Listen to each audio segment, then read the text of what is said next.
अब हम चालू कर रहे हैं विद व्हाट इंटरनल ऑडिट। अब इंटरनल ऑडिट मेरे को फाइनल सी लेवल पे आई होप कोई इंट्रोडक्शन नहीं देना पड़ेगा व्हाट इज इंटरनल ऑडिट। क्या जरूरत है पब्लिक को? ठीक है, तो यहाँ पे पूरा हिस्ट्री ज्योग्राफी देके रखा है, बाद में एक बार पढ़ के रखना। So the main thing is internal audit. जरूरी नहीं है कि इंडिपेंडेंट इंसान करे, कर सकता है कोई भी इंसान। ठीक है, चलो।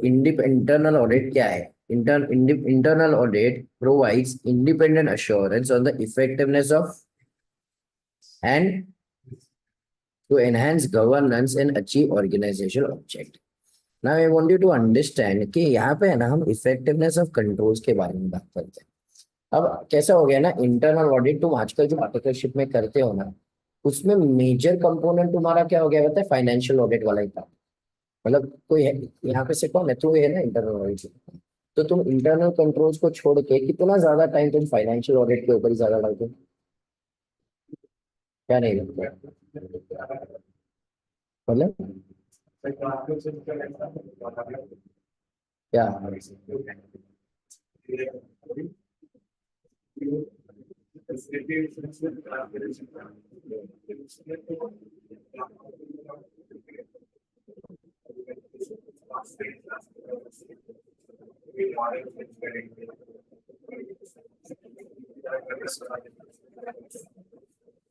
कंट्रोल्स ही हुआ ना, क्या बोल?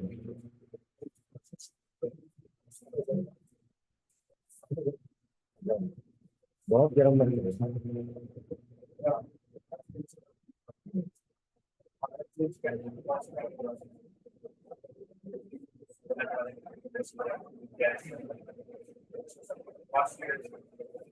समझा, पर लेकिन वो जो बोल रहा है क्रॉस रिडक्शन इज वन, पर लेकिन बाकी सारे जो तू कंट्रोल टेस्ट कर रहा है ना,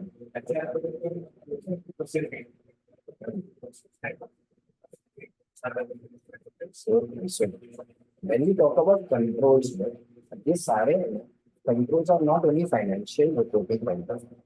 ये सारे जो भी प्रोसेसेस है ना, वो प्रोसेसेस को भी हम कंट्रोल्स ही कहते हैं। मतलब अगर समझो तो चार का जो प्रोसेसिंग देख रहा है तो उसके क्या देख रहा है? हाँ, तो वो पूरा प्रोसेस इज वन कंट्रोल है।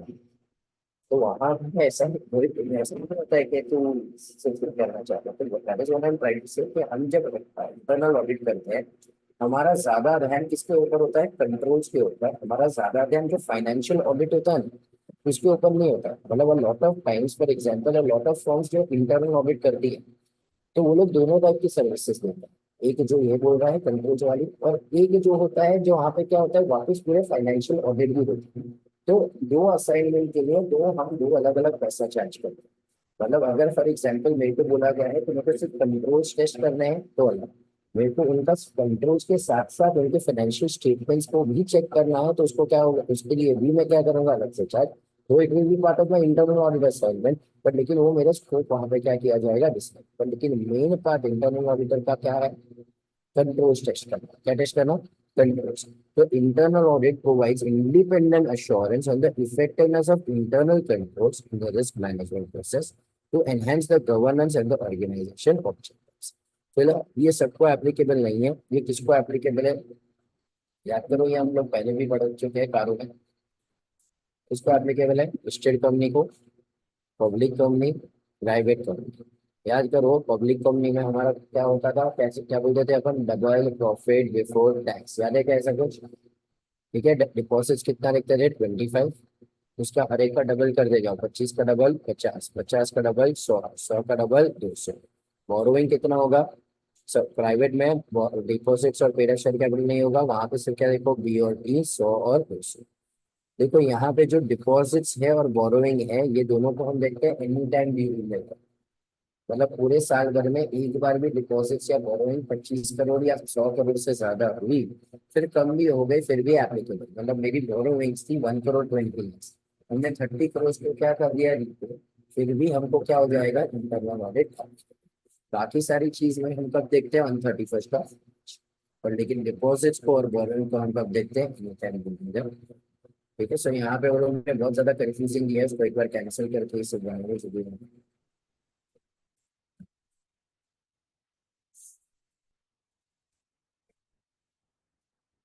और थोड़ा कैंसिल कर देना, तो वहाँ पे थोड़े मिसप्रिंट भी हुआ है। थोड़े एरोज गलत आ चुके हैं, लिस्टेड कंपनीज के अंदर नीचे एरोज आ रहे हैं, तो कैंसिल करेंगे, थोड़ी मिसप्रिंटिंग है।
नेक्स्ट पॉइंट पे इम्पोर्टेंट बात करो एमसीक्यू के लिए। It is provided that when an existing company gets covered under any of the above criteria, shall comply within 6 months of the commencement of such application. तो जब criteria applicable हो जाएगा तो 6 महीने के अंदर तुम्हें क्या चालू करवा देना पड़ेगा, तो अगर ये कौन कर सकता है internal audit as per section 138, तुमको याद होगा, सीए भी कर सकता है, सीएस भी कर सकता है, सीएमए या एनी अदर प्रोफेशनल पर्सन जो भी बोर्ड ऑफ डायरेक्टर्स डिसाइड करेंगे वो भी कर सकता है। he may or may not be an employee of the company, and यहाँ पे अगर वो the internal auditor must be regarded as a part of the management, मतलब उसको हम मैनेजमेंट का ही हिस्सा देंगे, उसे हम एक्सटर्नल मानने वाले नहीं। ठीक है, वहाँ पे लास्ट पॉइंट है, what is an internal audit function. The internal audit department of one of any organization comprising the chief internal auditor and other board members, इसे हम कहते हैं इंटरनल ऑडिट फंक्शन। ये सारे बेसिक इंट्रोडक्शन पॉइंट्स है, 360 कुछ आएगा, बट फिर भी लिख के रखो, साइड में लिख रखो।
हाँ, एज पर SIA 210, SIA 210 क्या है, managing the internal audit function.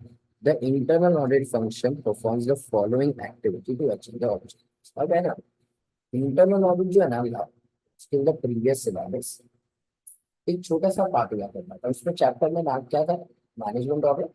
Operational audit and internal, तीन पार्ट क्या थे? Management, operational, intern.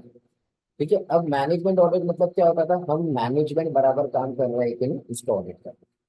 Operation audit जो तो बोल रहा है कि जो साथ साथ हमारे यूनिट के ऑपरेशन होते हैं वो ऑपरेशन को भी टेस्ट करते हैं, तो वो ऑपरेशन ऑडिट काफी बार इंटरनल ऑडिट के साथ हैंड इन हैंड जाता है। तो वो लोग ने उसके ऊपर भी सिखाया था कि ऑपरेशन ऑडिट कैसे करें। और लास्ट एक टॉपिक क्या था? Internal audit. अब वो लोग ने क्या कर दिया, मैनेजमेंट ऑडिट और ऑपरेशन ऑडिट को पोर्शन से निकाल दिया, और पोर्शन में सिर्फ और सिर्फ क्या रखा है? इंटरनल। इसलिए अब थोड़ा वो डिटेल कंटेंट डाल दिया। नाउ पहले के साथ वो लोग ने दिया हुआ था, पर इन जनरल देके रखा हुआ था। अब जो भी SIA में लिखा होगा, स्टैंडर्ड ऑन इंटरनल ऑडिट्स, वो सारे SIA का जिक्र करके थोड़ी चीजें ये लोग ने डिटेल कर दिया। तो SIA अब यहाँ पे क्या कहता है कि देखो, managing the internal audit function, internal audit function को क्या क्या काम परफॉर्म करना पड़ेगा। तो इंटरनल ऑडिट फंक्शन में following activities to achieve its objective, पहला क्या आएगा? Plan, scope and methodology for internal audit function. वापिस एक बार क्या क्या आएगा?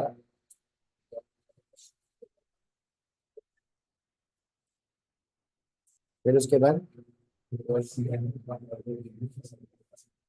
we are proper planning, execution, reporting of findings, subsequent closure of the reported execution. Plan, acquire, engage and review performance training, development of the professional staff. फिर identify करो क्या external experts की जरूरत है, communicate and engage with the stakeholders and develop and maintain the quality. Now, with respect to the accounting function and the financial records of the organization, responsibility of the internal auditor include। तो accounting के लिए और financial record के लिए हमारी क्या जिम्मेदारी? To ascertain the adequacy of the internal control system. का इंटरनल कंट्रोल सिस्टम असेट को सेफगार्ड कर रहे हैं, तो एसेट की मिसअप्रोप्रिएशन नहीं हो रही है, चोरी नहीं हो रही है, थेफ्ट नहीं हो रहा है। To operate independently of the accounting staff, का अगर मैं वहां पे उनके साथ हो जाऊंगा इन्वॉल्व, तो वहां पे सेल्फ रिव्यू थ्रेट आ जाएगा। Not to involve in the performance for the executive functions, तो हम एग्जीक्यूटिव फंक्शन का पार्ट नहीं रहेंगे। तो पहले वहां पे क्या बोला, क्या असर्टन करना है? Internal controls. सेकेंड वहां पे बोला है we independent of all the accounting staff. फिर उसके बाद not to involve in the executive function. Observe facts and situation that bring to the notice of authorities who would otherwise never know them, and also critically appraise various policies of the management. तो मतलब मेरे को जहाँ पे भी कोई fact पता चला, मेरे को जाके क्या करना पड़ेगा? अथॉरिटीज को बताना पड़ेगा। अगर मैं नहीं बताऊंगा तो मैनेजमेंट को तो शायद ये सारी चीजें कभी भी पता चलने वाली नहीं है। तो जिसने मेरे को अपॉइंट किया, मेरे को उनको जाके बताना चाहिए, और जो भी डेफिशिएंसीज है वो डेफिशिएंसीज के ऊपर ध्यान आकर्षित करनी चाहिए। तो draw attention to deficiencies.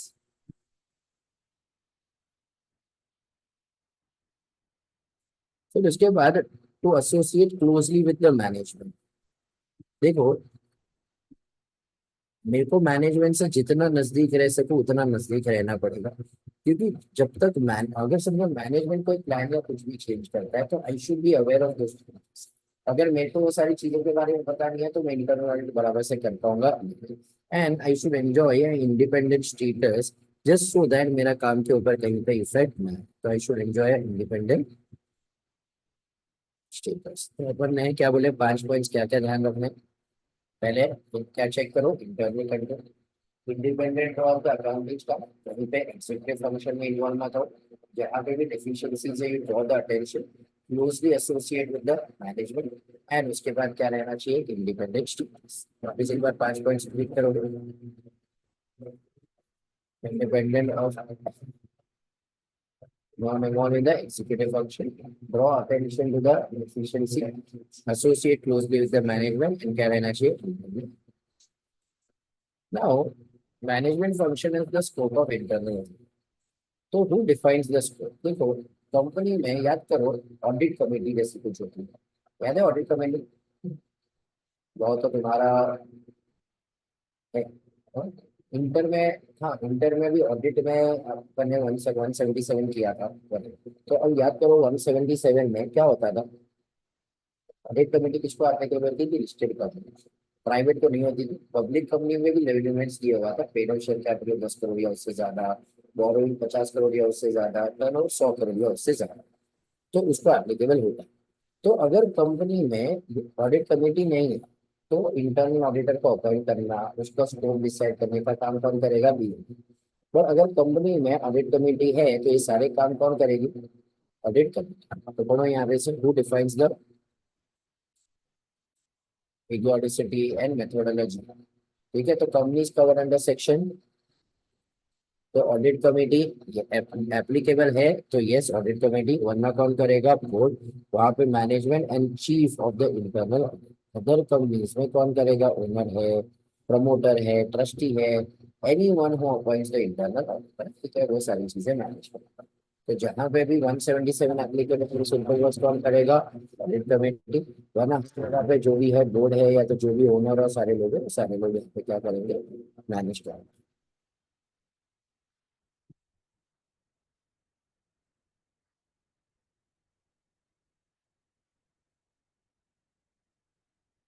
Next is internal audit plan. So internal audit should be planned in such a manner that all the business covering the financial as well as are reviewed by the within the defined. तो क्या बोले? Covering both financial and operational activities are review. तो हम दो चीजें देखना चाहते हैं, फाइनेंशियल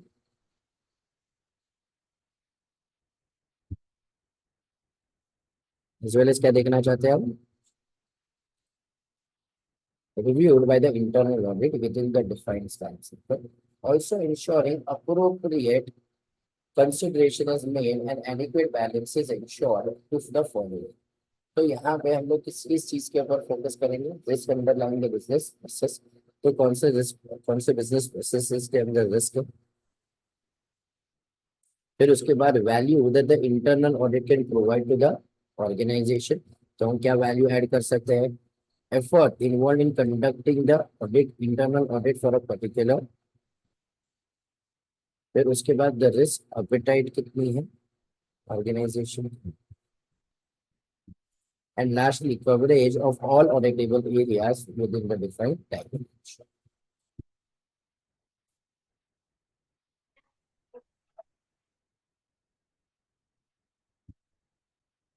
ठीक है, सो यहाँ पे इंटरनल ऑडिट प्लान में क्या क्या चीजें आएंगी? पहले risk underline the business process, फिर उसके बाद वैल्यू क्या कर सकते हैं, फिर efforts involve in the internal audit, फिर what is the risk appetite of the organisation, lastly क्या जाएगा हमारा? In addition to the each of the managerial function should be reviewed by the scope of the internal audit work should also include review of what? क्या क्या review करेंगे? पहला क्या आएगा? Second क्या रिव्यू करेंगे? फिर उसके बाद फिर ऑर्गेनाइजेशन, यूटिलाइजेशन ऑफ एंड। तो बस यही मेन है टॉपिक जो अपने को यहाँ पे पढ़ने का, जहाँ पे अपने को एक एक चीज समझाई जा रही है कि मेरे को हमारे स्कोप में क्या क्या चीजें हैं। पहला हमारा स्कोप में क्या आएगा? Control system and procedure. तो याद करो ये अपन ऐसे 315 में पढ़ा था कि इंटरनल कंट्रोल को डिजाइन इम्प्लीमेंट मेंटेन कौन करता है? Management. So involves assessing the design and operational efficiency of the effectiveness of the control to strengthen the overall internal control of the environment of the objective is to review and minimize the overall residual risk by suggesting appropriate controls to reduce the inherent। तो यहाँ पे हम controls को देखना चाहते हैं और वहाँ पे सजेशन देना चाहते हैं कि कैसे हम इसे इम्प्लीमेंट कर सकते हैं। As far as possible controls क्या होने चाहिए? should be inbuilt in the operating functions for prevention and timely detection। अगर तुम्हें याद है कंट्रोल्स वाला टॉपिक, उसमें हमने क्या पढ़ा था? एक जगह पे एक क्या होता है, फॉर एग्जाम्पल एक जगह पे वहां पे एक का था ऑनगोइंग मॉनिटरिंग था और एक क्या था? Separate evaluation. याद आ रहा है ऐसा कुछ? ऑनगोइंग मॉनिटरिंग में याद करो मैंने क्या एग्जाम्पल दिया था, यहाँ पे काका बुक्स थे, इट इज अ वैल्यू। और हमने उसके ऊपर ऑलरेडी एक और बंदे को क्या कर दिया? बन दिया मॉनिटर करने के लिए, इसको हम क्या कहेंगे? Ongoing monitoring. सेपरेट इवैल्यूएशन मतलब क्या होता है? Internal monitoring. ये लोग क्या बोल रहे हैं, चीजें इनबिल्ट ही होनी चाहिए, मतलब इन शॉर्ट ये लोग क्या बोल रहे हैं, क्या होनी चाहिए, ऑन गोइंग, इससे टाइमली प्रिवेंशन भी हो जाए पाएगा और डिटेक्शन भी। एग्जाम्पल्स पढ़ लेते, एग्जाम्पल्स अपने को मेमोराइज नहीं करने पर, लेकिन सब एक बार रीड कर लो। रीड करो पहला वाला पॉइंट क्या कह रहा है।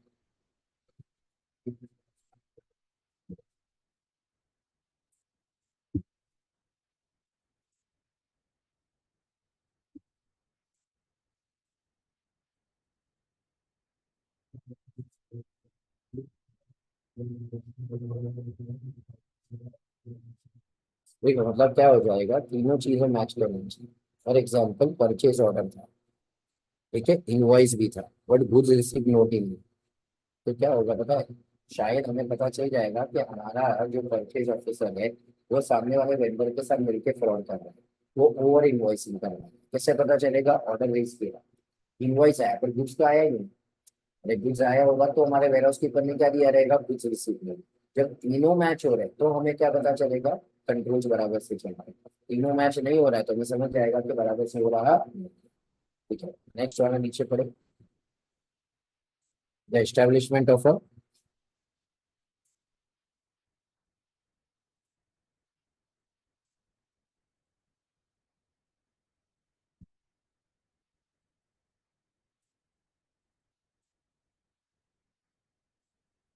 अब मैंने अलग से क्रेडिट कंट्रोल डिपार्टमेंट बना दिया, ठीक है।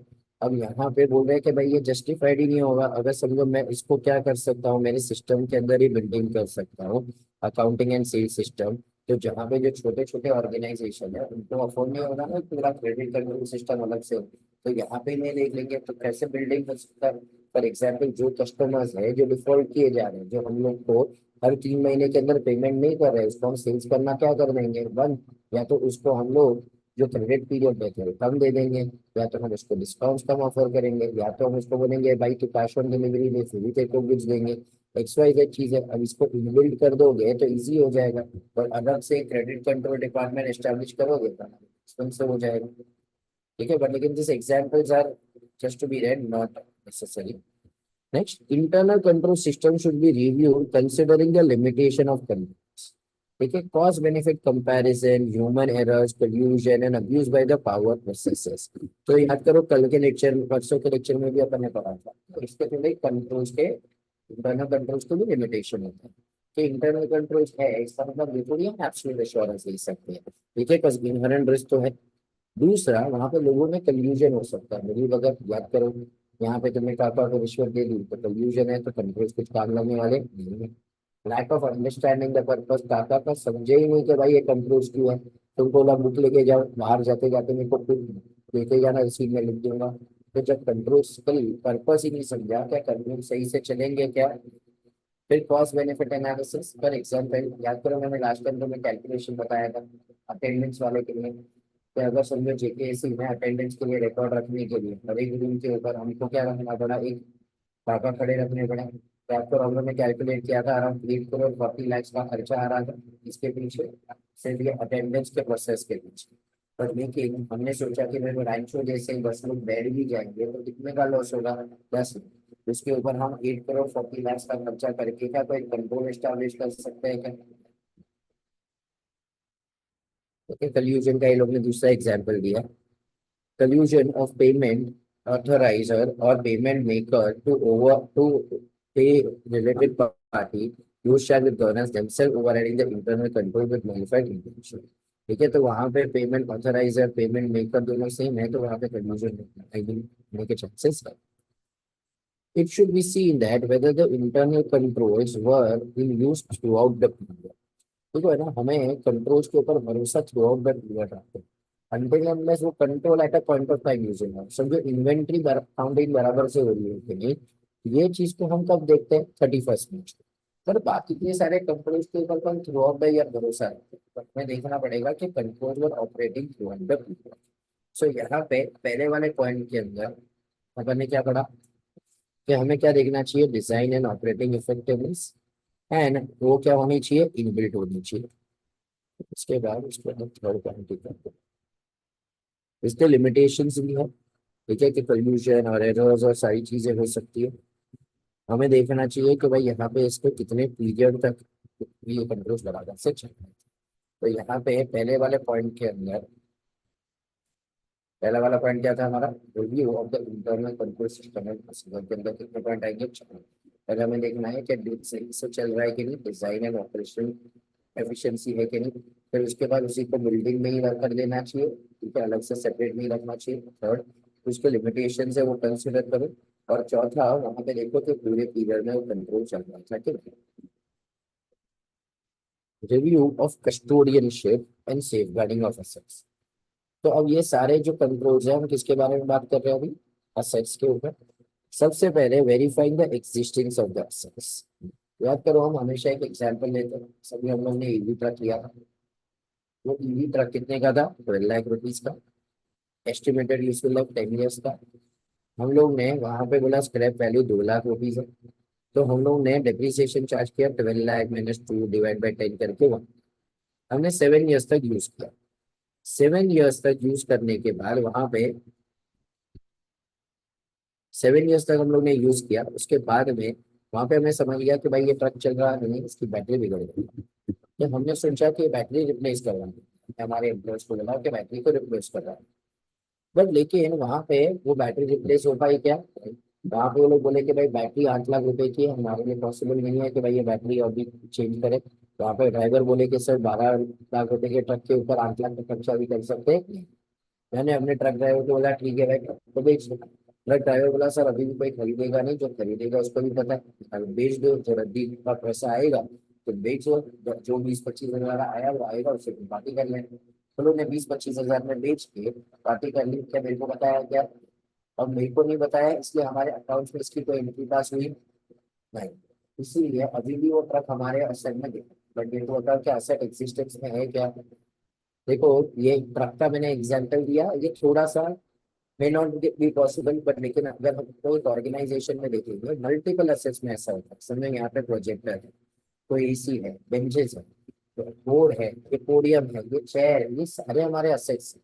अब हमारे एक ब्रांच पे 6 क्लासरूम है, एक जगह पे इतने set है, हमारे 100 सेंटर्स है।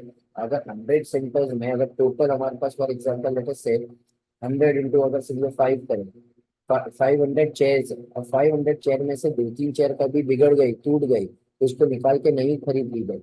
हो सकता है कि वो चेयर को फिक्स एसेट का सेल का एंट्री पास नहीं किया।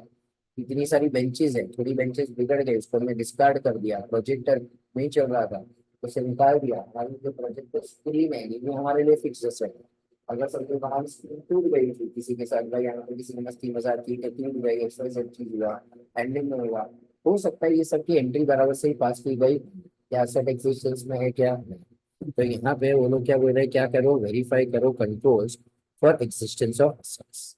फिर उसके बाद नेक्स्ट क्या होना चाहिए, what is segregation of duty. एक ही बंदा पूरा काम नहीं करना चाहिए, डिवाइड होना चाहिए, एक बंदा आधा करेगा, दूसरा बंदा दूसरा आधा करेगा। फिर review the control system to ensure that all assets are, मतलब यहाँ पे हम कंप्लीटनेस की बात कर रहे हैं कि ऐसा नहीं है ना कि कोई ऐसे वहां पे अकाउंट हुए। Review means safeguarding assets against losses, fire के against, negligent activity, theft, illegal act, किसी भी असेट के ऊपर प्रॉब्लम नहीं आना चाहिए, इसे हम लोग क्या कहते हैं, सेफ गार्डिंग। मतलब हम लोग ने वहां पे एक सिर्फ सीसीटीवी लगा दिया, वो उससे भी हम क्या कहते हैं कि internal controls for safe guard. Review of the controls for intangible asset, example procedures for credit control, where enterprise uses electronic process data equipment, physical and control processing facilities, as well as data storage should be examined. And the existence of the intangible asset could be only on an annual subscription in the name of entity. For example, an annual ERP subscription. तो ये हमारा क्या हो गया, existence. ऊपर का कुछ point लिखना बाकी था तुम्हारा क्या।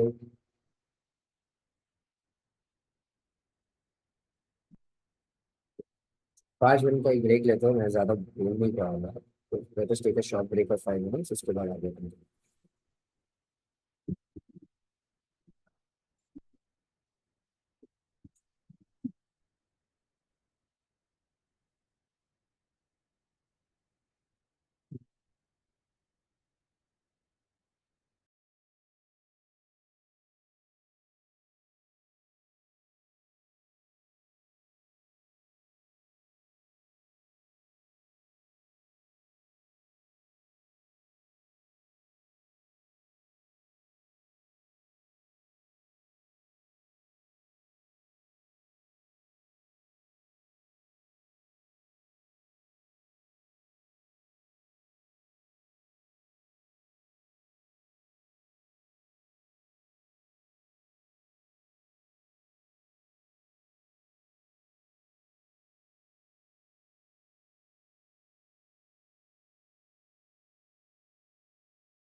सो अपन ने दो पढ़ा, एक क्या था हमारा review of the internal control system, दूसरा हमारा क्या था safeguarding of the assets, तीसरा हमारा आता है compliance with the policies plans procedures.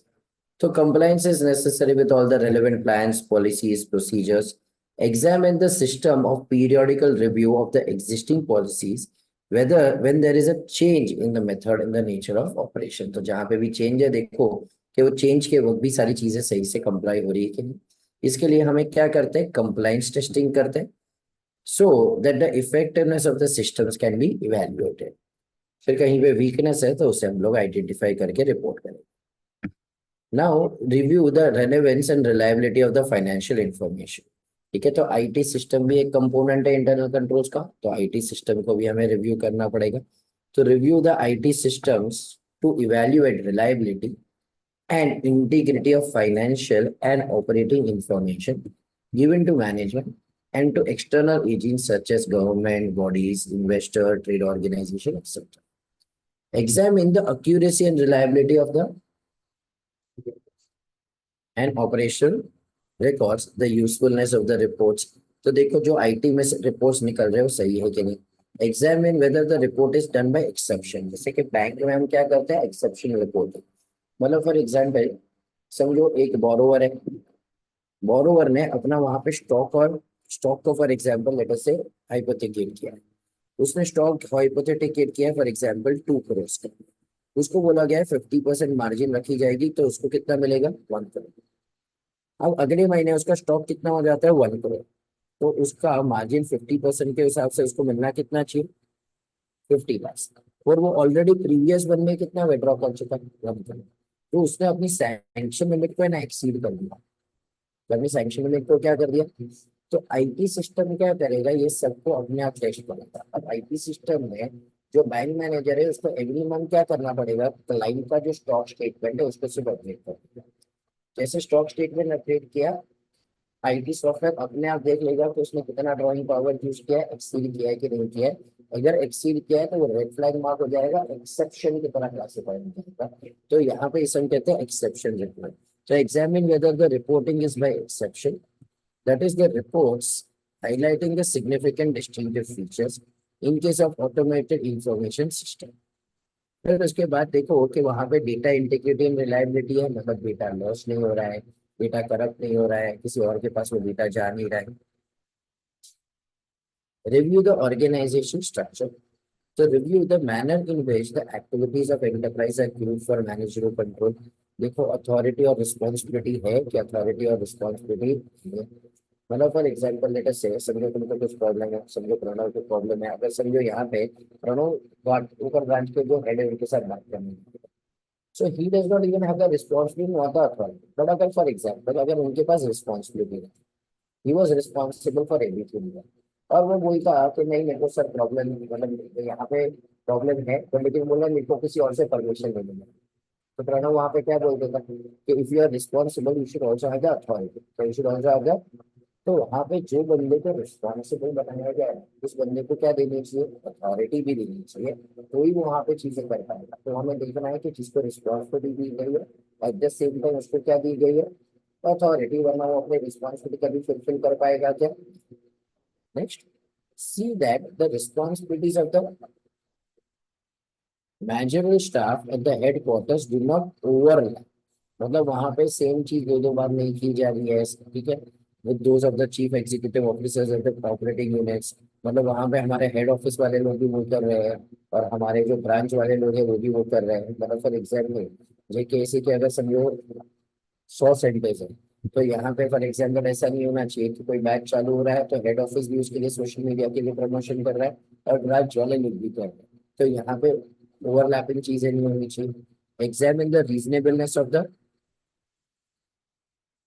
for each executive, the number of subordinates that each executive controls, कि उसके नीचे कितने लोग हैं, यूनिटी ऑफ कमांड, सारे लोग एक ही बंदे को वहां पे क्या कर रहे हैं, रिस्पॉन्ड कर रिपोर्ट कर रहे हैं।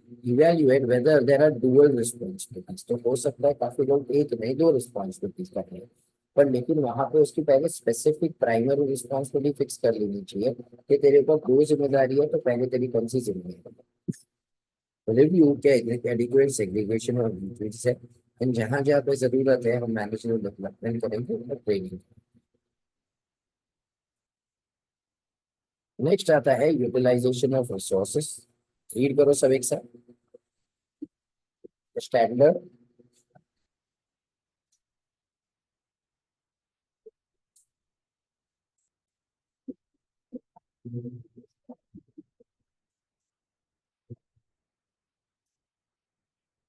रिव्यू द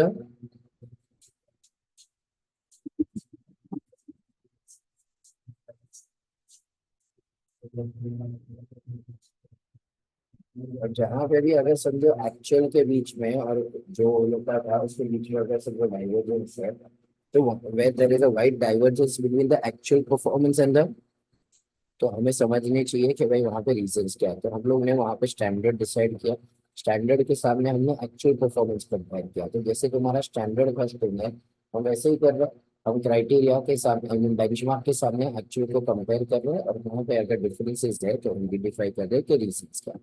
एग्जाम्पल पढ़ो यहाँ पे से। इट में कंसिस्ट ऑफ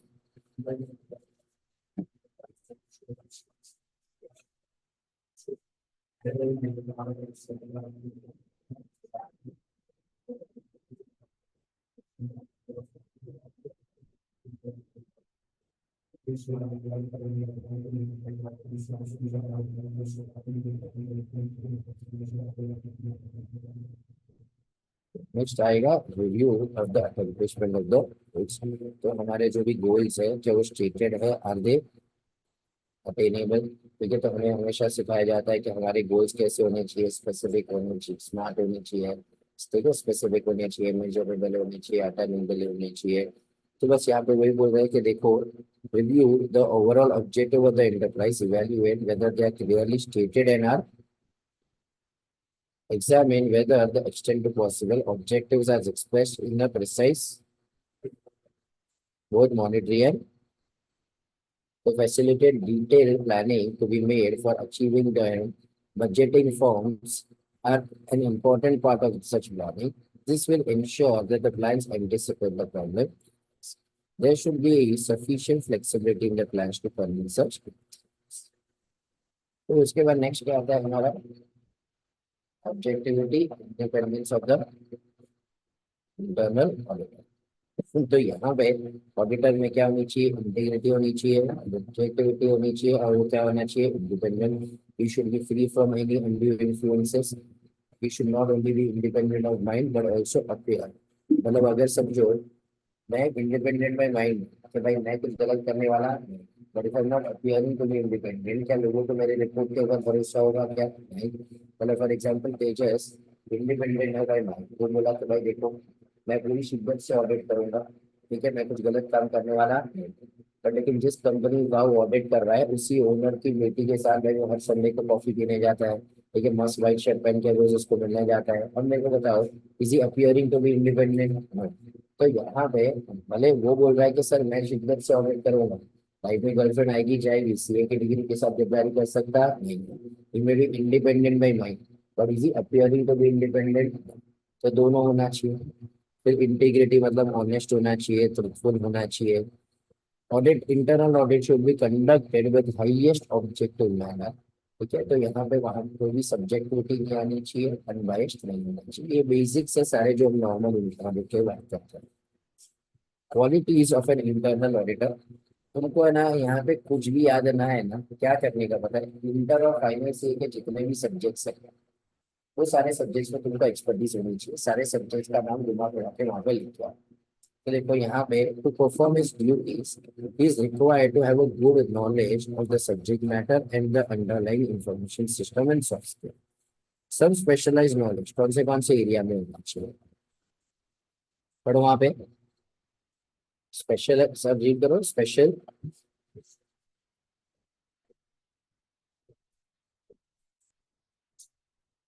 फिर उसके बाद अकाउंटिंग एंड, मतलब ये तुम्हारा एफआर का नॉलेज होना चाहिए तुम्हारे पास। फिर बाद में good knowledge of the operation organisation technology, मतलब इन शॉर्ट तुम्हारे पास ईआईएस का नॉलेज होना चाहिए। To evaluate operational financial control, good knowledge of commerce, law का knowledge, taxation, cost accounting, economics, bonds, ठीक है। मतलब सिर्फ इंटरेस्ट से फाइनेंस ही है क्या, तुम अपने फाउंडेशन के भी सारे सब्जेक्ट्स लिख के, ठीक है। क्वांटिटेटिव और सारी चीजें वहाँ पे पढ़ी थी। फिर understanding the accounting software, management principle, और लास्ट में उससे क्या रखनी चाहिए, confidential। अब है ना, ये वाला जो टॉपिक है, मैंने इसको स्टार्ट में क्यों किया ना, ये नया डाला था, पुराने पोर्शन में नहीं था, ठीक है। अब ये पूरे चैप्टर को इतने अलग से इज्जत दी वो लोगों ने, और कुछ नया डाला है, तो हमें उसको अलग से अच्छे से क्या देनी पड़ेगी, बट लेकिन इसके अंदर है ना बहुत सारे SIA क्या है, बहुत सारे जो तुम्हारे पोर्शन में है, ठीक है। तो इंस्टीट्यूट ने क्या किया है, डाला भी है और नहीं भी डाला। सो यहाँ पे अपने को क्या करना पड़ेगा, when you right the answer, I would recommend you must write SIA number, क्योंकि है ना SIA नंबर से ज्यादा वो लोग ने खुद कुछ नहीं जाना। तो है ना, यहाँ पे मैंने एक लिस्ट पूरा बना दिया है, जिस कौन से भी SIA तुम्हारे क्वेश्चन में वो लोग ने कहीं ना कहीं पे रेलेवेंस निकाला है। तो ये एक लिस्ट, क्या पूरे SIS तुम्हारे पोर्शन में है क्या, नहीं। वरना SIS पोर्शन में होते तो पूरा जैसे ऑडिट में स्टैंडर्ड्स और नॉर्मल के पता कितने की, ऐसे दुनिया भर का करना पड़ेगा। तुम्हें ये सारे SIA के नंबर याद रखने, it is very similar to audit में, तुमको याद करने में ना मुश्किल भी नहीं होता। जैसे कि SIA 310 किसके साथ डील करता है, SIA 6 किसके साथ डील करता है, SIA 5 किसके साथ, सैम्पलिंग के साथ। फिर ये रिव्यू एंड सुपरविजन, फिर डॉक्यूमेंटेशन, कम्युनिकेशन विद, फिर बाद में results with, sharing of the internal audit with stakeholders, ये रिपोर्टिंग का था, and monitoring and reporting on prior public issues. तो क्या करो, ये 9 SIA के नंबर है, नाम के साथ बैठ करो, और उसके बाद तुम ये आंसर में तुम ये सारे नंबर्स के साथ लिख के आओगे ना, chances of getting marks will be very high, ठीक है। सो यहाँ पे पहले अपन समझते हैं कि ये इंटरनल ऑडिट किस तरीके से किया जाता है। It is a 5 step process. क्या है 5 स्टेप प्रोसेस, पहला वाला स्टेप क्या है, ठीक है। पहला वाला पढ़ो वहां पर, कंडक्टिंग,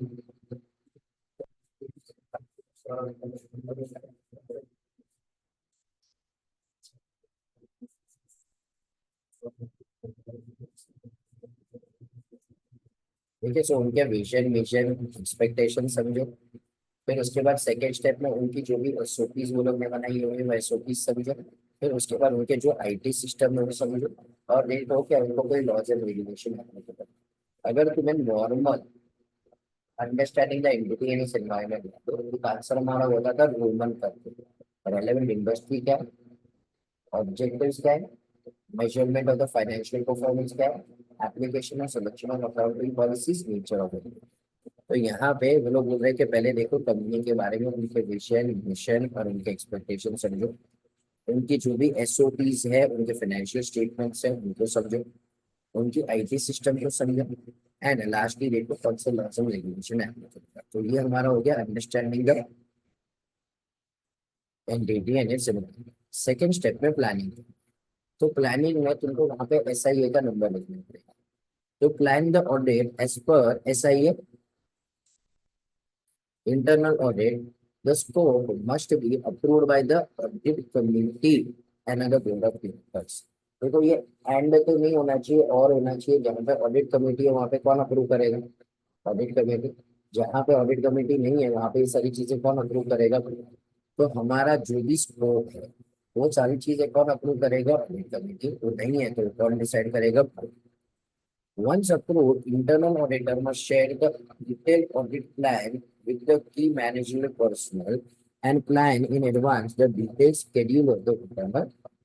ठीक है। तो यहाँ पे अगर हमारा स्कोप डिसाइड हो, पहले वाले पॉइंट में हम इन्होंने क्या डिसाइड कर रहे थे, पहले स्कोप, क्या डिसाइड कर रहे थे, scope.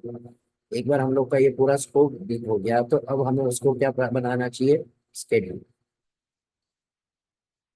Internal auditor must conduct opening with a meeting with the stakeholders before start of the audit and the share the details of the information system access। तो उसे IT का एक्सेस चाहिए रहेगा, तो वो क्या करेगा, मीट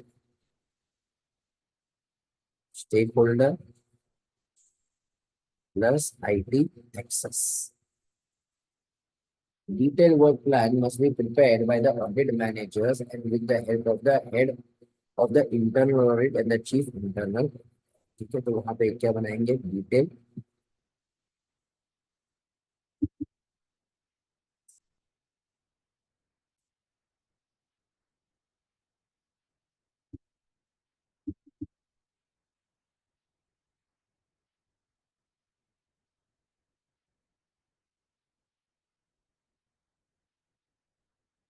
डिटेल प्लान। फिर उसके बाद the work plan must be prepared after performing the evaluation of the major underlying risk in the process and review and the actions. तो यहाँ पे ये स्टेप में वो लोग ने क्या बोला कि हमें क्या बनाना चाहिए, हमारा प्लान। प्लानिंग करते वक्त क्या यूज करो, तो मैं एस आई 1 0। फिर उसके बाद नेक्स्ट वहां पे क्या करोगे, स्केड्यूल बनाओगे। फिर internal auditor must conduct opening meeting with the stakeholders before the start of the audit. And lastly वहां पे हम लोग क्या बनाएंगे, डिटेल work plan.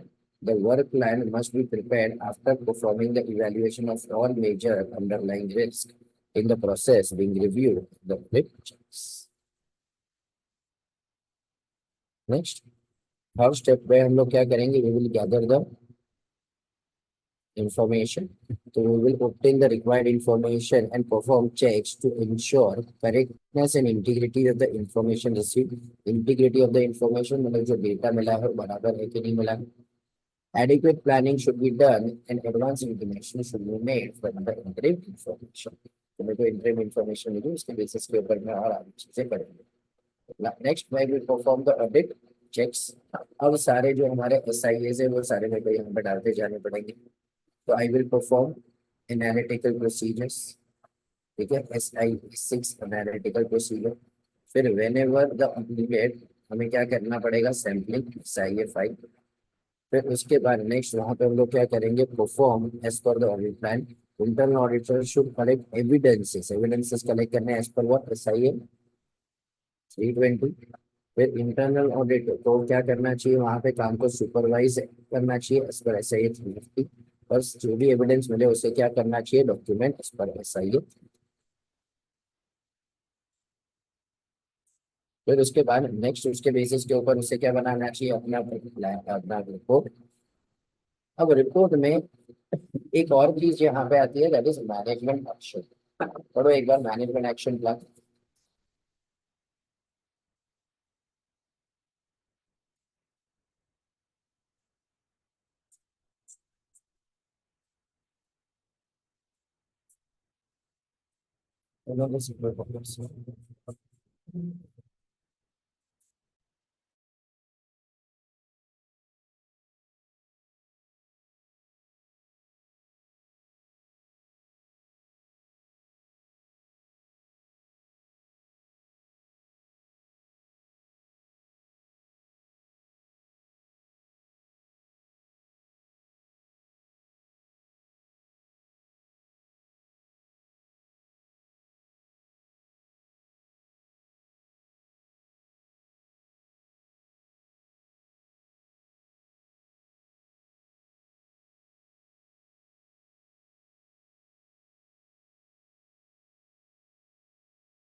सो यहाँ पे है ना, रिपोर्टिंग में there is one more point which is called as action taken report. तो हम लोग ने पहले वाले प्रीवियस ऑडिट में मैनेजमेंट को जो भी रिकमेंडेशन दिए थे, मैनेजमेंट को उसके ऊपर हमें सबमिट करना पड़ेगा what is the action taken by the management.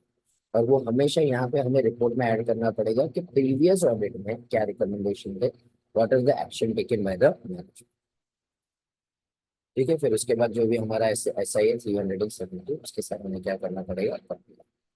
तो यहाँ पे इसका एक सब पिक्चर क्लिक कर लो और बाद में ना वहाँ पे सब इसको इनकॉर्पोरेट कर लो, कहीं पे फोटो डाल के या तो स्टिक नोट बना के लिख लेना। तो ये पूरे आंसर में तुम लिखोगे they have also not explained anything.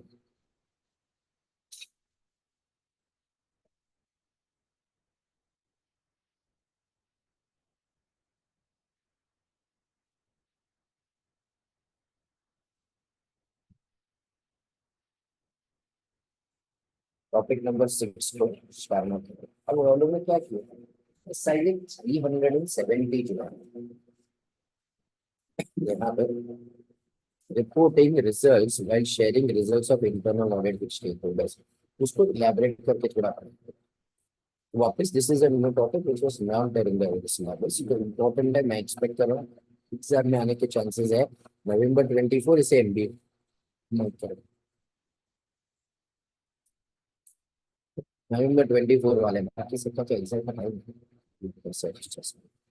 Internal auditor should carefully review and assess the conclusions from the audit evidence as a basis of the findings.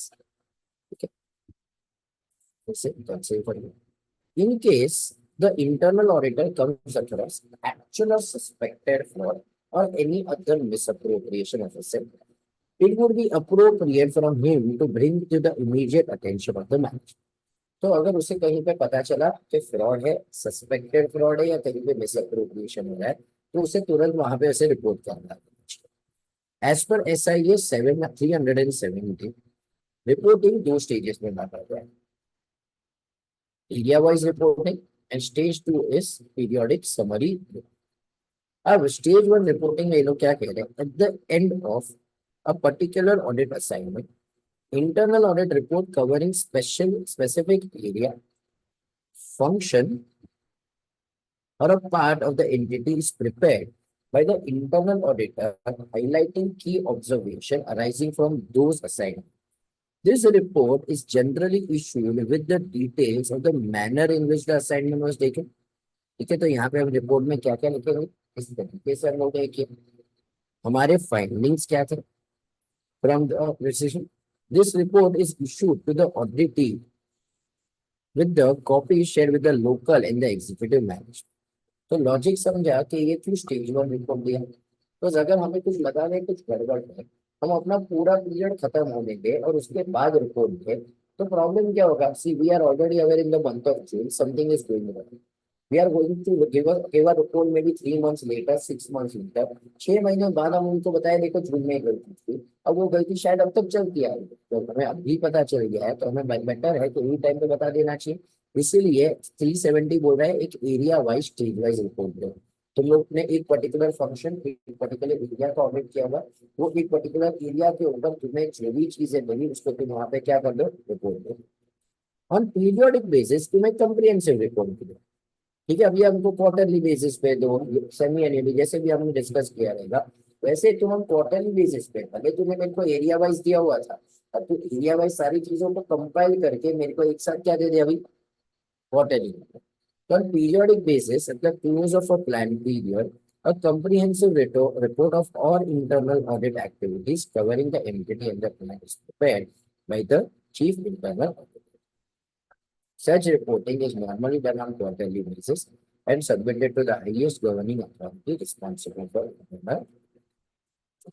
सो एक अपन ने क्या बोला, स्टेज 1 रिपोर्ट जो क्या था हमारा एरिया वाइज रिपोर्ट, और स्टेज 2 रिपोर्ट था जो हमारा क्या था, देखो यहाँ पे ना अंदर का content is very simple, but if you not prepare और ऐसे सीधा डाल दिया कि इंटरनल ऑडिट में what is stage 1 report, explain what is stage 1 report, ये सारे चैप्टर्स में ऐसे वन लाइनर क्वेश्चन बहुत ज्यादा पूछते हैं।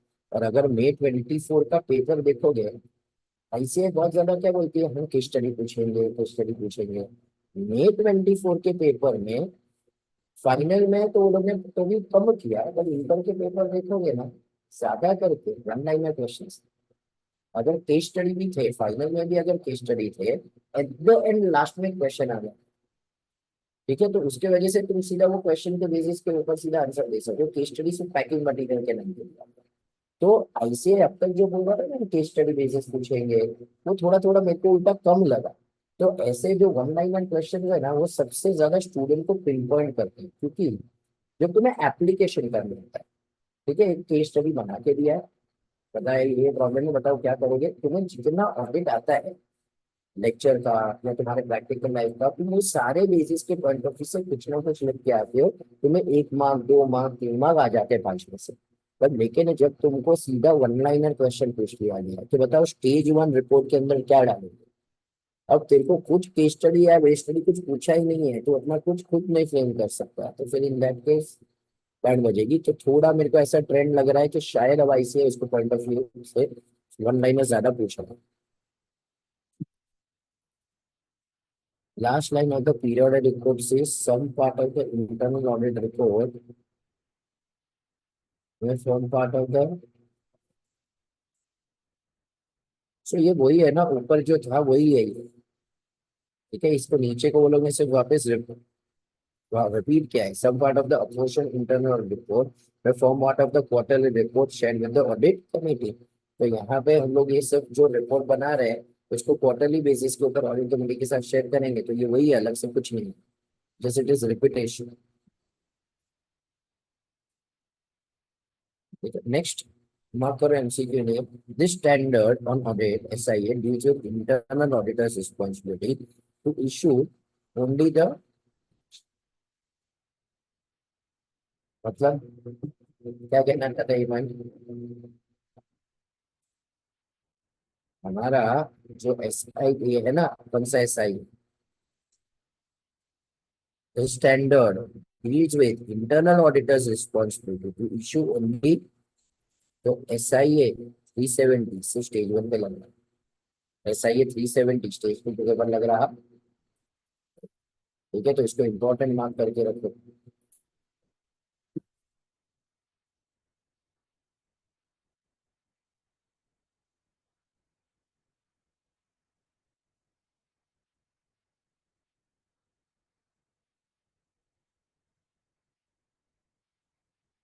अब ओवरव्यू क्या है हमारे रिपोर्ट के एलिमेंट में, क्या है सबसे पहले ओवरव्यू होगा, हमारे ऑब्जेक्टिव्स क्या थे, fact that internal audit was conducted in accordance with SIA, एक समरी दे दो, मैनेजमेंट ने अगर करेक्टिव एक्शन दिए तो वो दे दो, हमने नेचर ऑफ अश्योरेंस अगर कोई दिया तो वो दे दो, नेचर ऑफ अश्योरेंस मतलब रीजनेबल अश्योरेंस ऐसा कुछ दिया तो वो दे दो। Internal audit should be issued within a reasonable time frame from the completion of, वापिस एक बार, क्या internal audit report should be within अ, पहला क्या आएगा वहां पे, each internal audit report is prepared on the basis of an evidence of जो obtain की, ठीक है, तो यहाँ पे basis of the report क्या होना चाहिए, जो प्रोसीजर्स हमने परफॉर्म की, एविडेंस हम लोग ने जो obtain किया और उसके ऊपर जो हम लोग ने कंक्लूजन्स बनाए उसके बेसिस के ऊपर। दूसरा, हमारा रिपोर्ट, हमारा जो ऑडिट है किसके हिसाब से होना चाहिए, SIA, what is SIA, standard और internal audit. Content of the report क्या होगा, सबसे पहले हमारा क्या आ जाएगा, फिर उसके बाद क्या आएगा, executive summary, summary of the critical findings, detail findings, फिर उसके बाद ratings of the highlighted issues, recommendations and response received from the responsible officials. तो यहाँ पे ऊपर ही नवे अपन ने जो पढ़ा था ये उसी चीज को बार बार वो लोग क्या कर रहे हैं, इलेबोरेट कर रहे हैं, ठीक है। तो यहाँ पे हमारे रिपोर्ट में पहले क्या लिखेंगे, ये किसने दिया हुआ है, SIA 318 है, तो पहले क्या लिखेंगे, हमारा स्कोप क्या था, पीरियड क्या था, एक एग्जीक्यूटिव समरी है, फिर समरी ऑफ क्रिटिकल फाइंडिंग्स है, फिर बाद में हमारे जो डिटेल फाइंडिंग्स है वो दे दें, rating of the highlighted issues, मतलब ये इश्यूज क्या है, हाई प्रायोरिटी वाले हैं, मीडियम प्रायोरिटी वाले हैं, लो प्रायोरिटी वाले हैं, हमने क्या रिकमेंडेशन दी है तो improve the control and response, जो रिस्पॉन्सिबल पार्टी ने दिया है, मतलब मैनेजमेंट ने हमको क्या रिस्पॉन्स दिया, हम क्या यहाँ पे डॉक्यूमेंट करेंगे, copies of the draft and the, और जो भी मैनेजमेंट ने पैरेंट्स दिए हैं वो may be countersigned by the respective management person। Next हमारा क्या आता है, follow, Follow up SIA 390 monitoring and reporting on prior period issue. ठीक है, ये टर्म्स किसके बारे में बात करता है? एटीआर। एटीआर मतलब वो करने का वाला एक्शन टेकन रिपोर्ट। ठीक है, तो एक फॉर्मल मॉनिटरिंग प्रोसेस होता है जो पहले से हम प्री अग्री करेंगे मैनेजमेंट के साथ कि वहां पे तुम्हें क्या देना पड़ेगा? Action taken. तो following are the contents of the action taken report, references to the previous audit report, implementation agreed by the management, status of the action। मतलब अभी वहां पे बहुत सिंपल चीज है, मैंने पुराना रिपोर्ट दिया, फिर बाद में सेकंड क्या आ जाएगा? मैनेजमेंट। और तीसरा क्या आ जाएगा? Action taken by the management, उसमें क्या इम्प्लीमेंट किया है और क्या इम्प्लीमेंट। फिर उसके बाद नेक्स्ट क्या आएगा? ठीक है, तो वहां पे रेसिड्यूल रिस्क मतलब, रेसिड्यूल रिस्क मतलब कौन सी चीज पे अब तक कुछ इम्प्लीमेंट नहीं किया। फॉर एग्जाम्पल, समझो हम लोग ने वहां पे उनको रिकमेंडेशन दिए थे कि तुम्हारे ये कंट्रोल बराबर से नहीं चल रहा है। समझो तुम्हारा पेरोल प्रोसेसिंग है, वहां का कंट्रोल बराबर से नहीं चल रहा है। This are the recommendation that you should implement. But क्या मैनेजमेंट ने उसे इम्प्लीमेंट किया क्या? हम बोलेंगे वहां पे रेसिड्यूल रिस्क है, क्योंकि अगर ये कंट्रोल को अब तक भी वो लोग ने रेक्टिफाई नहीं किया है, करेक्टिव एक्शन नहीं लिए है, तो इसके ऊपर इससे आ सकता है। And rating of the unimplemented action मतलब क्या है? हाई है, मीडियम है, लो है, जो ऊपर नहीं कर दिया। तो audit findings not implemented for a critical findings that require immediate attention. The internal auditor should review the follow-up action taken by the management. If no action is taken within the reasonable time, we should draw the management's attention. Where the management has not acted upon this suggestion or implemented this, the internal auditor should also run the period in your review करेगा, वरना वापस वो अपने ये वाली चीज को है ना इंट्रोड्यूस किया था May 22 के मॉडल से। May 22 में है ना पोर्शन चेंज नहीं हुआ था, बट अक्टूबर 2021 में ICI ना मॉड्यूल्स को अपडेट किया, और अपडेट करके थोड़े बहुत वैल्यू एडिशन डाले थे। They have not done any portion changes, पर लेकिन थोड़े से वैल्यू एडिशन डाले थे, तो बस उसमें ये एक टॉपिक आया था। ठीक है, तो ये फॉलो अप वाले पॉइंट को भी एक बार स्टार मार्क करो।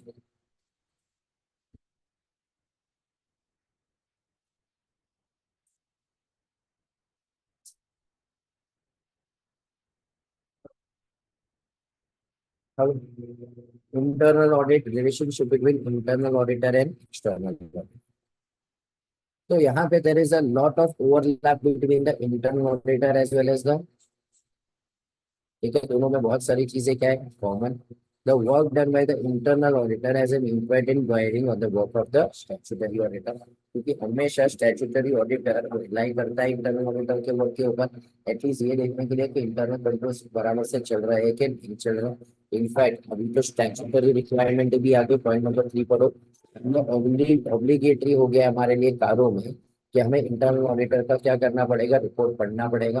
पर लेकिन इंटरनल ऑडिटर अपना रिपोर्ट नहीं देते तो हम हट जाते हैं। तो यहाँ पे हमें क्या करना पड़ेगा? इंटरनल ऑडिटर्स के क्या करने पड़ेंगे? रिपोर्ट। तो अभी ऑब्वियसली दोनों में एक रिलेशनशिप क्या हो चुकी है? स्ट्रॉन्ग, तो इसको लेकर हम आगे बढ़ सकते हैं।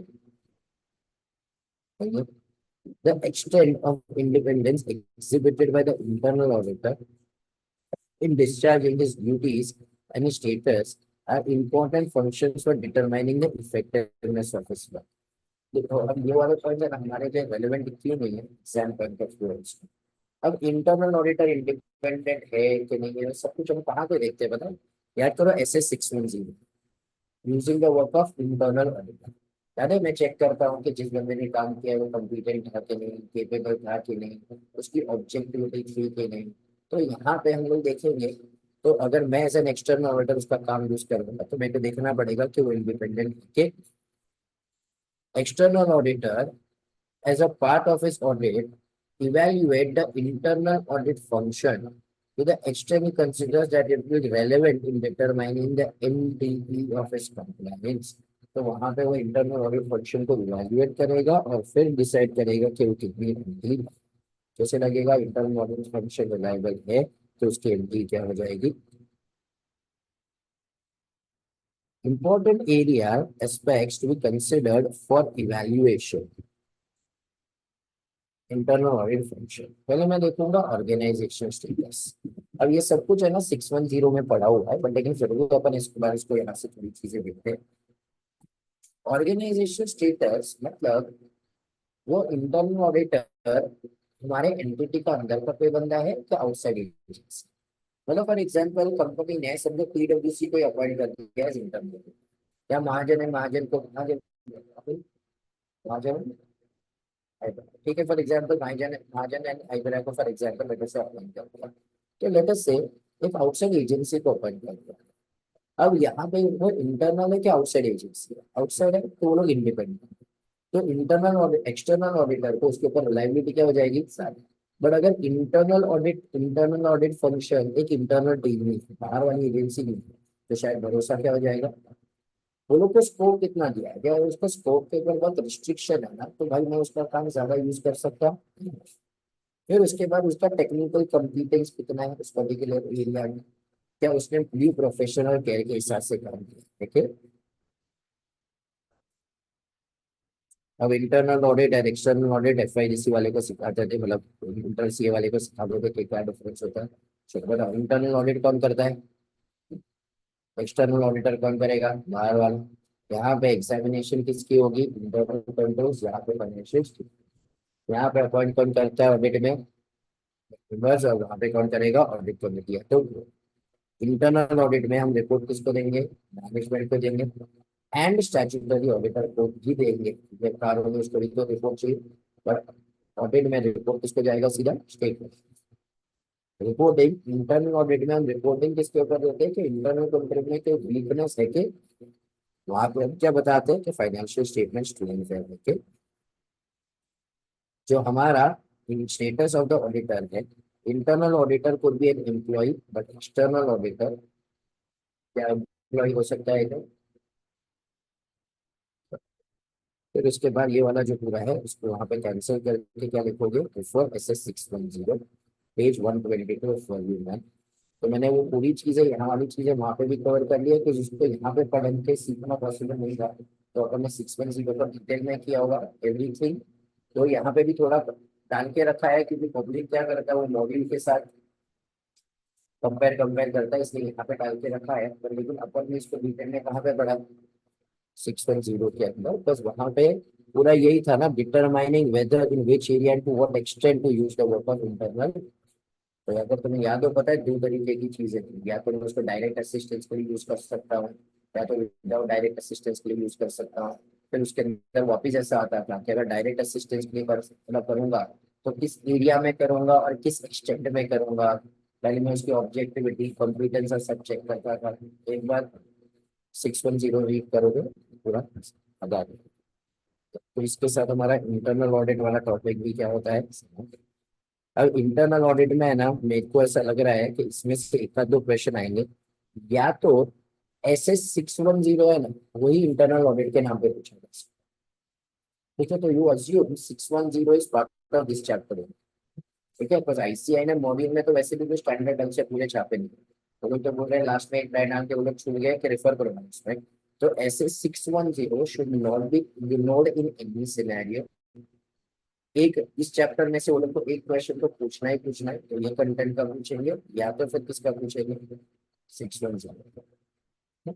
सो इसके साथ हमारा इंटरनल ऑडिट भी क्या होता है। तो अब मेरे को बताओ तुम्हारा वॉल्यूम 1 में सारे टॉपिक्स हो चुके हैं, वॉल्यूम 2 में भी सारी चीजें हो गई, वॉल्यूम 3 में भी हो गया। इसके साथ हमारा ऑडिटिंग क्या होता है।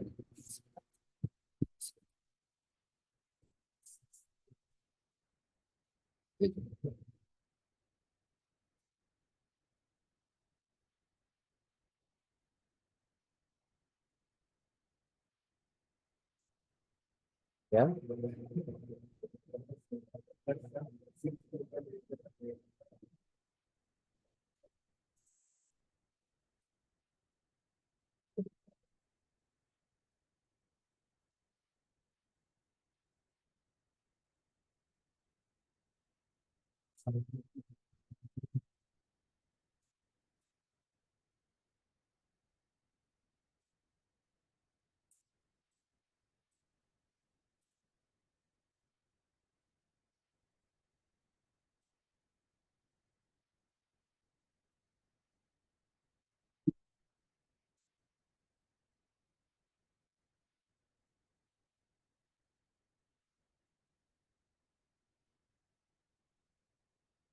तो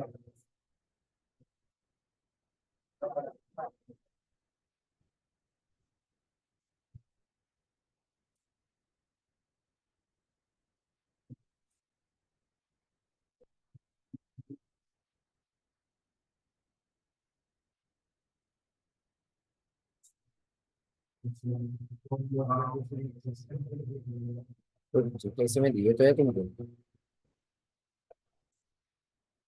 देखो hospital if I am not wrong 2 3 hours है। और उस पे तो 2x पे देखने वाला है। अब तो इसको भी हाँ तो 40 आवर्स अभी तो इससे भी और अगर कम देखेगा ना इवेंचुअली तो उतना ही टाइम तुम टाइम बचाने जाते हो और फिर ज्यादा टाइम लगाते हो।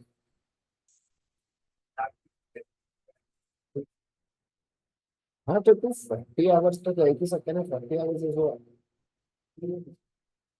तो एक्स पे देख। क्योंकि उसमें तो सॉल्व कर रहे हैं ना वो तो सही पे सॉल्व भी करना है।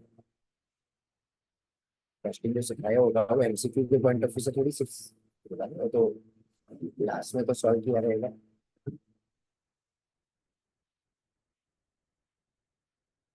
और लॉ में तो लॉ में तुमको लग रहा है सभी के एलओडीआर खाएंगे।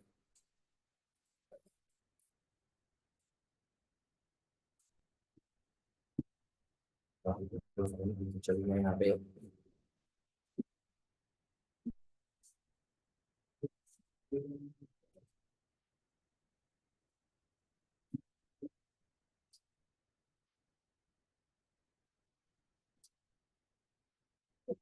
ठीक है एवरीवन चलो सुनो यहाँ पे ध्यान दो। अब तुम्हें पढ़ने के लिए पहले तो सबसे पहले मटेरियल जो है ना क्या यूज करना है। तो यहाँ पे आई वुड रिकमेंड जो अपन ने तीनों वॉल्यूम्स पढ़ी है वॉल्यूम 1 2 3। वॉल्यूम 1 में है ना there should be no compromise तुम्हें पूरा का पूरा ही करना पड़ेगा।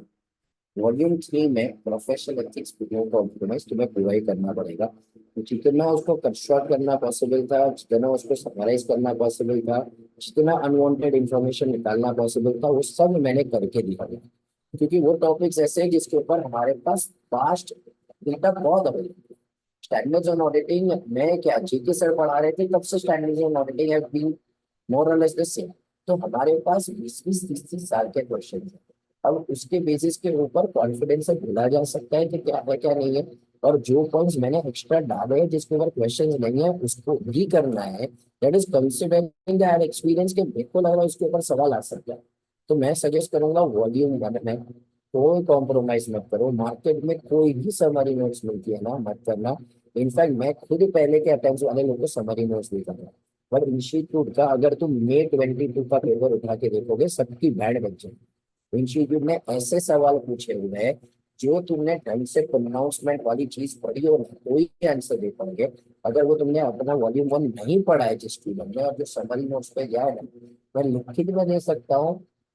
रैंक लाना एक्सटेंशन लाना क्या पास होने में अपने आप में डाउट हो जाएगा। उस पेपर में स्टूडेंट को 64 मार्क्स आया था। मेरे को अभी भी याद है वो हर्ष सचवानी करके स्टूडेंट सूरत का 64 मार्क्स मतलब वो पेपर इतना बुरा था रिजल्ट आया ना।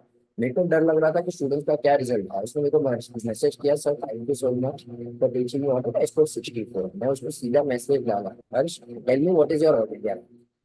क्योंकि आई वाज एक्सपेक्टिंग तो जो स्टूडेंट को अगर ऑडिट में 55 एंड अबव भी आया ना वो भी बंदा रैंक लेके आएगा नहीं वाज एक्चुअली रैंक।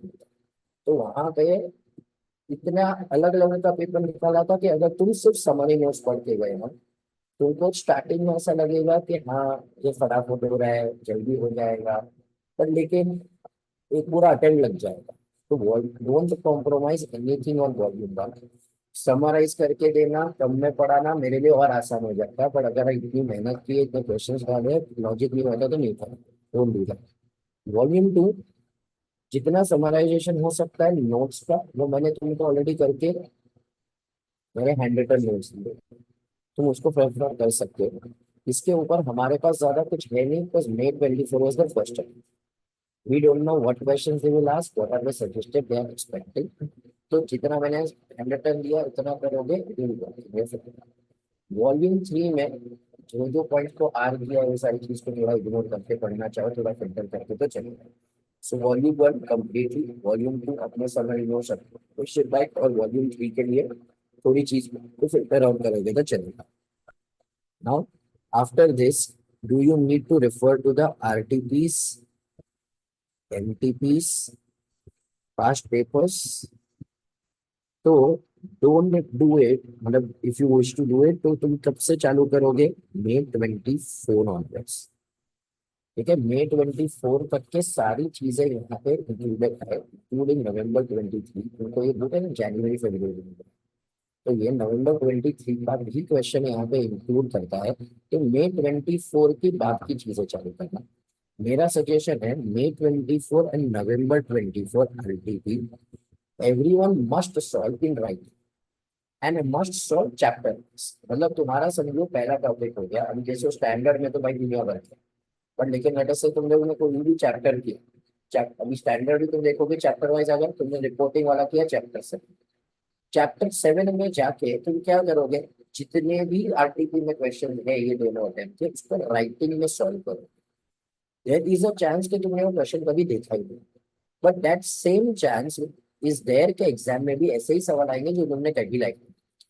ऑडिट में दिमाग में डाल दो, 25% of the question will be such question which you have never seen in your life. You will have to make that approach of how to get. तो वहां पे तुम्हें क्या करना पड़ेगा? क्वेश्चन देखो, वहां पे आंसर लिखो, फिर बाद में देखो what you have written and what they have printed in the suggestion, what you have written and what they have printed in the suggestion, बहुत डिफरेंस। ठीक है, जब तुम पहला वाला टाइम लिखोगे ना, पहला वाला आरटीपी सॉल्व करोगे ना, कॉन्फिडेंस पूरी तरह से शैटर हो जाएगा। मतलब देखो, फर्स्ट टाइम ऑडिट रिवाइज करने पे है ना confidence is 50, second time revise करने पे 70, थर्ड बार रिवाइज करने पे 80 to 85। ऑडिट में इससे ज्यादा कॉन्फिडेंस तो आने नहीं है। पर लेकिन तुम फर्स्ट टाइम करके 50 थे, तुमने फर्स्ट टाइम रिवाइज करके तुरंत फर्स्ट रिवीजन के बाद आरटीपी का क्वेश्चन सॉल्व किया, you come down to maybe 30%। You feel like मेरे को कुछ नहीं आ रहा है, तुमको ऐसा डिमोटिवेशन आएगा। So I am making you prepared, I don't want you to be feel अरे नहीं नहीं हो जाएगा, इतना बुक किया तो हो जाएगा। हो सकता है कि जो क्वेश्चन है सेम अपने बुक का क्वेश्चन है, उसके बाद भी जब तू आंसर लिखेगा ना, तेरा आंसर में और उनके आंसर में बराबर आंसर होंगे। This will happen with you, not worry, do not give up the courage, you will once again have to do it, go it. ठीक है, तो first you solve the RTP in write. कैसे? एक RTP में है ना approximately 25 to 30 question आते हैं। तो अगर मैं तुम्हें बोल रहा हूँ 2 अटेम्प्ट, ठीक है, जिसका November 25 उनके आरटीपीस बढ़ते जाएंगे, पर एक अटेम्प्ट के कितने क्वेश्चन है? 25। Every student should at least solve 75 question for everything writing. ठीक है, उसके बिना तुम एग्जाम में जाने के लायक नहीं। ठीक है, तो writing practice I understand inter के बाद थोड़ी थोड़ी तुम्हारी कम हो गई, तुम ओरल प्रैक्टिस ज्यादा करते हो क्योंकि तुम्हारे पास टाइम कम है। बट अगर तुमने 75 क्वेश्चन भी घर पे नहीं लिखे हुए और तुम सीधा एग्जाम में जा रहे हो, तुम्हारा दिमाग और हाथ का कोऑर्डिनेशन नहीं बैठेगा, तुम सोचोगे कुछ और, लिखोगे कुछ और। तो you must solve at least this two RTPs in writing, और उसके बाद जितनी भी आती जाती हो। फिर बाद में मॉक टेस्ट पेपर्स मैं सजेस्ट करता हूँ मत करो, अनलेस मैं तुम्हें को टेलीग्राम के ऊपर कुछ डालू या ऐसा कुछ बताओ। बस मॉक टेस्ट पेपर पास्ट से 2-3 अटेम्प्ट से ऐसे क्या कर रहा है, कुछ नए सवाल फ्रेम करता है। We are picking them from RTP and past papers and XYZ. So when you do MTP, no, you will not find anything different. तुम्हें कोई नए क्वेश्चन नहीं लगेंगे तो तुम्हें वो चैलेंज नहीं होगा। ठीक है, या तो तुमको लगेगा कि हाँ ये मेरे को आता है, तुम आधे में छोड़ दोगे, या तो फिर तुमको ऐसा लगेगा कि ठीक है मेरे को आ गया, मतलब you know it will not solve your purpose. तो what you should do is you should solve a past paper. तो कोई भी लास्ट या 2 या 3 अटेम्प्ट का जो पास पेपर है, ठीक है, May 24 ऑनवर्ड से ही वापस ये सेम चीज चालू करो, और वो पास पेपर ऐसे तुम्हारा एग्जाम है वैसे तुम्हें सॉल्व करना चाहिए। अब टाइम है तो obviously right it in 3 hours and do it, but लेकिन CFI में student जितना भी तो कोशिश करे, वो इतना टाइम नहीं निकाल पाते कि 3 पेपर लिख पाए, 2 पेपर लिख पाए। तो तुम्हें क्या करना चाहिए? ये क्वेश्चन है, आंसर है, पूरा आंसर मत लिखो। फॉर एग्जाम्पल लेट अस से, चलो नेगेटिव कंफर्मेशन भेजना है, कौन सा सिचुएशन में देख सकते हो? तोड़ था साला करके कुछ था, याद है ऐसा कुछ? तो मैनेजमेंट रिटर्न की प्रेजेंटेशन नहीं भेजने दे रहा है। तो मतलब सी फॉरवर्ड जाने तो मेरे फ्लो याद आना चाहिए। तो तुम्हें क्या करना है, अगर समझो नेगेटिव कंफर्मेशन कहाँ नहीं भेज सकते, जहाँ पे स्मॉल नंबर ऑफ, कहाँ पे भेज सकते हैं जहाँ पे स्मॉल बैलेंसेस है, असेस लेवल ऑफ ROMMS कम है, फिर there is a low exception rate, और इज नॉट मतलब is not aware of the reason that the respondent will disregard the request. तो वहां पे वो पूरा सारा वाला आंसर वहां पे आ जाएगा। तुमको सिर्फ क्या करना है, 4 वर्ड लिखना। क्या अच्छा, मैं कौन से 4 वर्ड लिखूंगा? स्मॉल बैलेंसेस, ROMMS, फिर उसके बाद लो एक्सेप्शन रेट, एंड उसके बाद that they will not disregard the request. 4 word लिखे, पूरा आंसर नहीं। अब सजेस्टेड के साथ कंपेयर, क्या तेरे 4 वर्ड्स और उनके 4 वर्ड्स मैच हो रहे हैं? बस देखो ICI तो सजेस्टेड से ही मैच करने वाला है। You start understanding what are the words they are using and what are the words you are not using.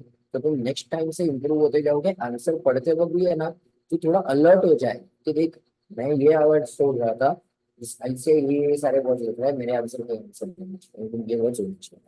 तो you must solve past papers at least 2 और 3। अब हाउ टू राइट, ये पता है सबको? ठीक है, फॉर एग्जाम्पल लेट अस से केस स्टडी है, so it should be in 3 para form. Para 1 has to be provision. ठीक है, इसमें ऐसे का नेम, नंबर, इसमें, ठीक है, पूरा प्रोविजन देखो। यही चीज तुम्हें 5 में से 3 नंबर हो जाएगा। फिर उसके बाद लिखो केस स्पेसिफिक। केस स्पेसिफिक जो भी है वो सारी चीजें लिखो। और लास्टली क्या लिखोगे, तुम्हारा कंक्लूजन। ठीक है, कंक्लूजन के लिए ICI काफी बार कितने मार्क्स देगा, 2। केस स्पेसिफिक के लिए ICI कितने मार्क्स देगा, 3। बस केस स्टडी उसी में बना के रखा है, उसी का केस स्टडी समझाने का ICI कोई मार्क्स देने वाला। फिर उसके बाद अगर कारो के क्वेश्चंस है, तो कारो के क्वेश्चंस लिखने का तरीका अलग अलग हो जाएगा। ठीक है, मतलब वहां पे पैरा 1 में सीधा क्या आ जाएगा, केस स्पेसिफिक, प्लस तुम वहां पे क्या लिखोगे, क्लॉज नंबर। ठीक है, उसके बाद वहां पे क्या लिखना पड़ेगा, पैरा नंबर 2 में वहां पे तुम्हारा क्या आ जाएगा, कंक्लूजन प्लस क्लॉज डिस्क्रिप्शन। मतलब पूरा जो क्लॉज है उसको पूरा तरीके से समझाओ। यहाँ पे तुमको 1 मार्क मिलेगा, और बाकी का पूरा मार्क किसके लिए मिलेगा, ये क्लॉज लिखने के लिए। ठीक है, जो पॉइंट वाले हैं डायरेक्ट क्वेश्चन है, तो पहले लिख दो इंट्रो, फिर उसके बाद लिखो 7 to 8 पॉइंट्स। पर अगर 7 to 8 पॉइंट्स नहीं है, क्वेश्चन में सिर्फ 4 पॉइंट्स है, उतना लिख के छोड़ दो। अननेसेसरी उसको एक्सटेंड करने की, मल्टीपल टॉपिक्स लिखने की जरूरत नहीं। अब एग्जाम में बहुत बेसिक सी चीज है, ऑलवेज अटेम्प्ट MCQ फर्स्ट। पर लेकिन है ना, मैंने देखा है कि लोग क्यों नहीं करते। मतलब मैंने चिल्ला चिल्ला के लोगों को बोला है कि MCQ पहले अटेम्प्ट करो। पर I understood what is the psychology of the student. उनको है ना 15 मिनट पहले डिस्क्रिप्टिव पेपर मिलता है। MCQ का पेपर देते हैं क्या, MCQ का मिलता है, पहले बच्चे। तो तुमने पूरा डिस्क्रिप्टिव देख लिया, तुमने तुम्हारे दिमाग में ना मैप बना लिया, पहले मैं आंसर अटेम्प्ट करूंगा, फिर ये करूंगा, और तुम्हें आंसर्स खुद दिमाग में बना भी लिया। अब देखो क्या होता है, मैंने आंसर दिमाग में सोच लिया, वो इतना भरा पड़ा है ना, तो उसको कुछ भी करके निकालना चाहता है, और तो पेपर लिखना चाहता है। So you start attempting descriptive. MCQ तुम कहीं पे मिडिल हाफ के लिए या फिर लास्ट के लिए रखते हो। अब उस तक अगर तुम्हारा पेपर डिस्क्रिप्टिव पेपर अच्छा नहीं है ना, तो मेंटली इतने वो हो जाते हो कि MCQ में जो सिंपल क्वेश्चन है वो तुम्हें डिफिकल्ट लगने लगते हैं। या तो काफी बार है ना MCQ में, सी काफी lot of students are giving me one common review कि सर ऑडिट में है ना, ऐसा लगता है कि सर वो लोग ने ऑडिट से मजाक नहीं किया था, पेपर में शेक्सपियर का लग रहा था, इंग्लिश के साथ मजाक किया था। मतलब अंग्रेजी इस तरीके की दी थी कि हम समझ नहीं पा रहे थे कि what are they trying to say. When you are not in a good frame of mind, तो बहुत सारी चीजों में गलती कर देंगे। और जब एकदम लास्ट के लिए रखा, टाइम कम है, हेस्टीनेस में ये गलती होने के चांसेस।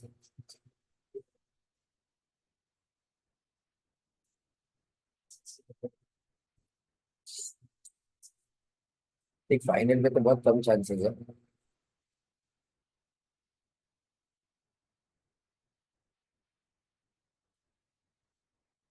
सो एक वो, दूसरा बहुत रेयर, ठीक है, मतलब out of thousands of students there are one और टू स्टूडेंट्स जिसका हर बार कोई ना कोई मैसेज आता है कि सर मैं एमसीक्यू बुकलेट के ऊपर अपना ये नंबर लिखना भूल गया, मैंने गलत नंबर पे गलत जगह पे टिक कर दिया। तो अभी वो सारी चीजों को एमसीक्यू आर स्टोरिंग, तुम आराम से उसमें से 15 से 20 मिनट लेके आ सकते हो। Very rare students were are not able to score. MCQs are always been manageable. तुम पास्ट वेटिंग अटेम्प्ट के कोई भी सीनियर्स को जाके पूछो, एमसीक्यूज आर मैनेजेबल। तो पहले एमसीक्यूज मैनेज करो, फिर उसके बाद नाउ वी आर स्टडिंग। तो तुम्हारा क्रोनोलॉजी क्या होना चाहिए? तो देखो तुम्हारा क्रोनोलॉजी क्या होना चाहिए, पहले तुम क्या करोगे? तो पहले तुम क्या करोगे, सबसे पहले you start doing the new topics. ठीक है, तुम पहले क्या करोगे, सारी S E S M S. ठीक है, सो इन सिंपल वर्ड्स तुम क्या करोगे, पहले तुम्हारा जो वॉल्यूम 2 है ना वो कंप्लीट करो। ठीक है, वॉल्यूम 2 कंप्लीट होने के बाद तुम क्या चालू करोगे, so this is your set 1। फिर उसके बाद सेट 2 जो है उसमें क्या आ जाएगा, वॉल्यूम 1। अब वॉल्यूम 1 के साथ बीच बीच में तुम थोड़े सब तुम्हें एक सारे रिपोर्टिंग स्टैंडर्ड्स, फिर उसके साथ बीच में क्या कर दो, वॉल्यूम 3 का एक छोटा चैप्टर जैसे कि इंटरनल ऑडिट पढ़ा दो। फिर उसके बाद फॉर एग्जाम्पल तुमने 500 की पूरी सीरीज की, 500 सीरीज पूरी करी, उसके बाद बीच में क्या कर दो, वापस वॉल्यूम 3 का एक छोटा चैप्टर डाल दो। फिर उसके बाद तुम क्या करोगे, वापस फॉर एग्जाम्पल 300 सीरीज, 400 सीरीज और एक और चीज डाल दो। अब professional ethics will be taken at next. अब सारे स्टूडेंट्स चालू किससे करते हैं, प्रोफेशनल एथिक्स स्टूडेंट, राइट। जैसे जैसे टाइम जाएगा तुम लोग, और प्रोफेशनल एथिक्स में क्लॉज वर्ड टू वर्ड होने से वी आर ह्यूमंस।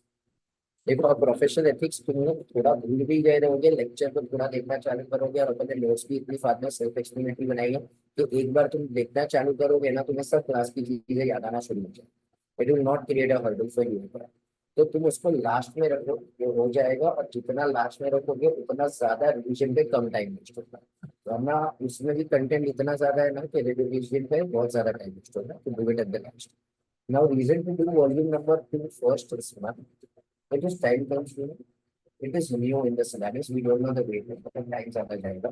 तुम अगर समझो वॉल्यूम 1 को लास्ट के लिए रखोगे ना, शायद तुम बहुत सारी चीजें अच्छी समझो।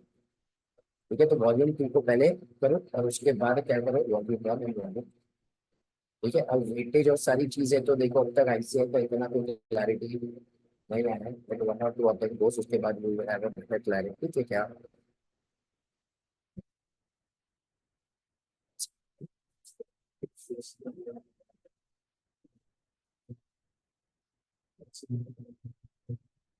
तो अभी आपको सजेस्ट करता हूँ अपने लेके जाना चाहिए, और उसके साथ साथ अपने मॉड्यूल से लेके जाना, वो लेके जाओ। जो मेरा सजेशन ऐसा है कि जो बुक से तुमने पढ़ा है तो वो बुक लेके जानी चाहिए, तो उसमें ढूंढना आसान होता है। अब जो बुक तुमने जिंदगी में कभी टच ही नहीं की, क्या करें, वो देख मैंने तो उसको देखा है जो लिटरली सूटकेस लेके गए, जो कम से कम 50-50 बुक लेके गए ना, पर लेकिन मैं सजेस्ट करता हूँ कि तुम जो बुक पढ़ रहे हो फर्स्ट रेफरेंस वही होना चाहिए। और अभी मेरा जो भी स्टूडेंट्स है, अभी वाले पेपर 6 पे जो थोड़ा बाकी बात, स्टूडेंट अगर बोल रहे हैं कि ऑडिट में कैसा है ना, इतना ज्यादा डिफिकल्ट नहीं है। मतलब फॉर एग्जाम्पल ड्यू डिलीजेंस के बारे में, now they can easily find where is due diligence and write the process. तो audit point of view things are going smooth, it is DT, IDT, FR is creating problem. In fact, AFM also people were like, okay. And in fact, DT, IDT also people were like, मिल जा रहा है। FR is creating an audit, और audit में अब तक मेरे को किसी स्टूडेंट ने नहीं बोला कि सर ढूंढ नहीं पा रहे हम कि किधर से क्या था।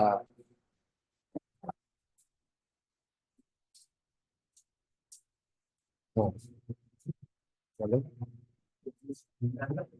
हाँ, हाँ, वो